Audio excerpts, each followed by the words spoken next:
Senatrice Petitclerc. Thank you, Madam Speaker. Honourable Senators, the last legislature only strengthened my conviction that our treatment of non-government bills must be improved. We're here to do our work as legislators in a conscientious and effective manner. And we all bear responsibility for finding the way to do so. It does not seem reasonable to me that we can prevent other senators from voting by using and abusing, for example, our capacity to introduce amendments and sub-amendments without end. Senators Sinclair and Dalphond, who in fact are inviting us to continue the discussion begun in 2014 by our Committee on Rules. This committee proposed a mechanism to end debate and vote on an item of other business. The two criteria were that the item must have been called for consideration 15 times and must have been debated for at least 3 hours. Dear colleagues, I invite you to read over the debates that followed the tabling of that committee's majority report. These interventions are just as relevant today.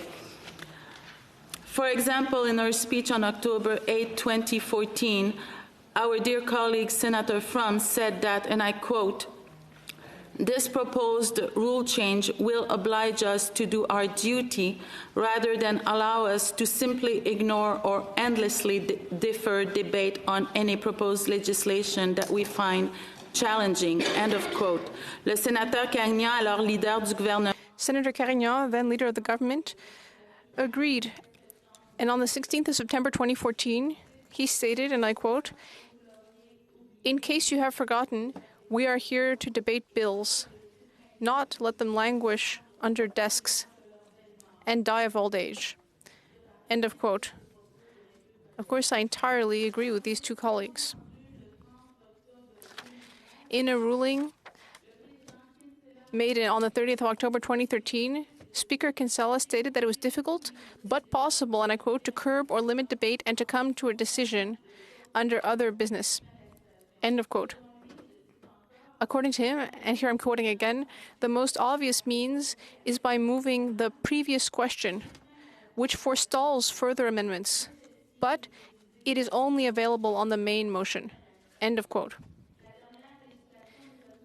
The last Parliament nonetheless showed us the limits of this provision. Using it is complicated, unpredictable, and does pointless harm. I can still recall all of Senator Lankin's efforts and stratagems to get the national anthem modified through Bill C-210.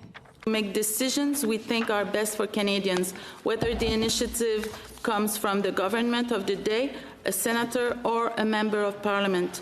Professor Ned Franks, one of the country's experts in parliamentary procedure, reported in a 2013 Globe interview that, and I quote, "some major Canadian legislation, including the abolition of capital punishment and changes to divorce law, came in large part through private members' bills. According to him, and I quote again, "they can be very useful tools for pushing reform that goes against the general opinion, and they have been."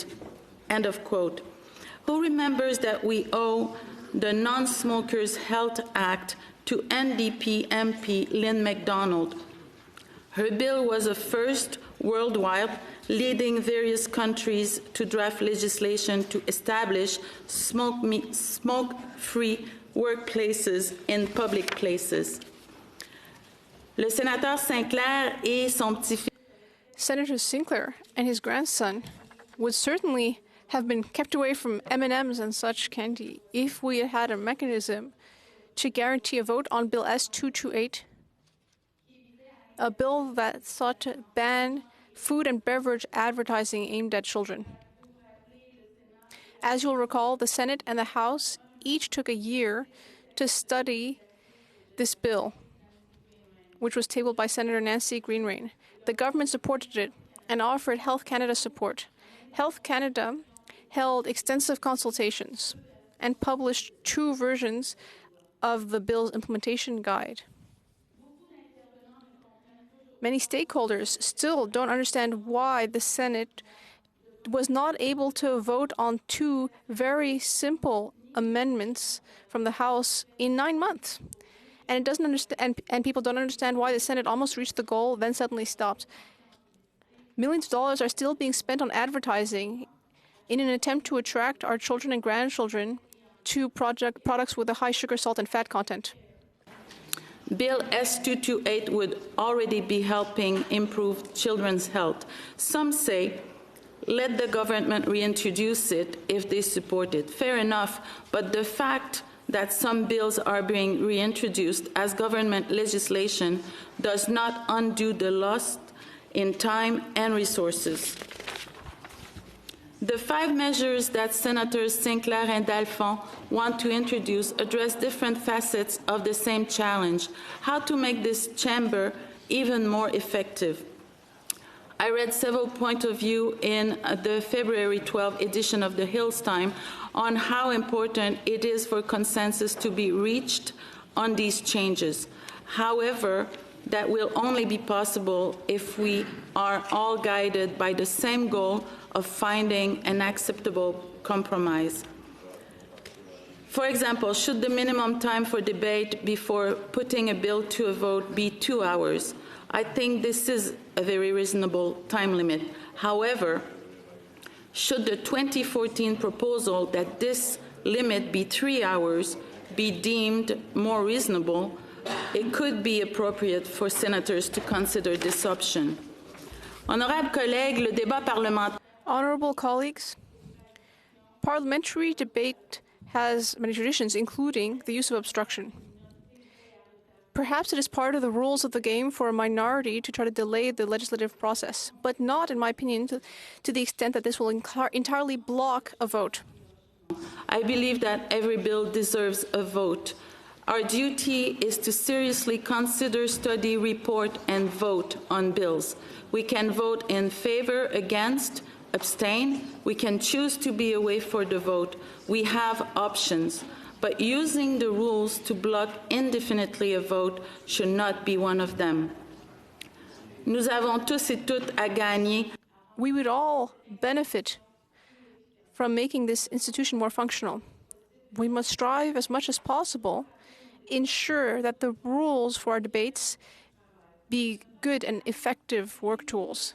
If we don't do that, we will create the conditions that will make our work difficult or even impossible, the work for which, as we must all remember, we were chosen among millions of Canadians.